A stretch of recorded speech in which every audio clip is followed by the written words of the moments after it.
So we're here today to talk about why the pursuit of happiness must immediately and inevitably lead to disruption. In the late 20s and 30s, there was an experiment called the Hawthorne experiment. Has anyone heard of that one? Yeah, it's a very famous psychological experiment where they got all the workers together into a room and they said, how can we make your lives more interesting, more happy? How can we make you more productive? And the workers said, hey, well, the lighting's really low. We could do with putting that up a bit. So they put the lighting up. And production went up. And they said, well, we could do with a few more breaks. So they gave them a few more breaks and production went up. And they said, well, we could do with a bit more time off. So they gave them time off and production went up.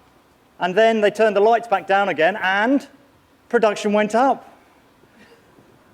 Curious anomaly, isn't it? But what they concluded from this was it was the very fact that people had paid attention to the workers that caused their happiness, well-being, and motivation to rise. Okay? There's a lot of companies out there now who are trying to provide some gimmicks. Trade Me has a slide.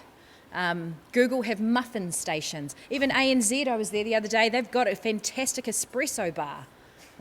But for the government, I don't know how you're going to write off a slide on taxpayers' money. So how do we compete?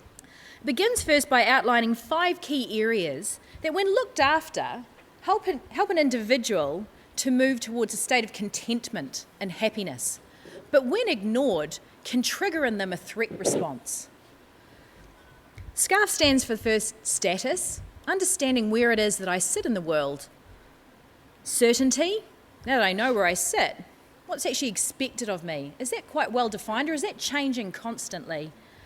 Autonomy, the opportunity to actually self-govern, make decisions. Relatedness, now that I know where I am in the world, who are these people that are around me? Where do they fit? And then fairness. Overall, are things just and fair? When these one or more of these components are threatened, it can send you through into what's called going limbic. So Agile, in its essence, relies on building a related team and giving them the autonomy and certainty to do their job.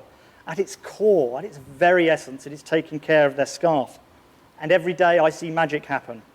When you introduce Agile to a team, slowly the threats subside and reduce to levels lower than they were before. I see the lights go on in their eyes and the smiles begin.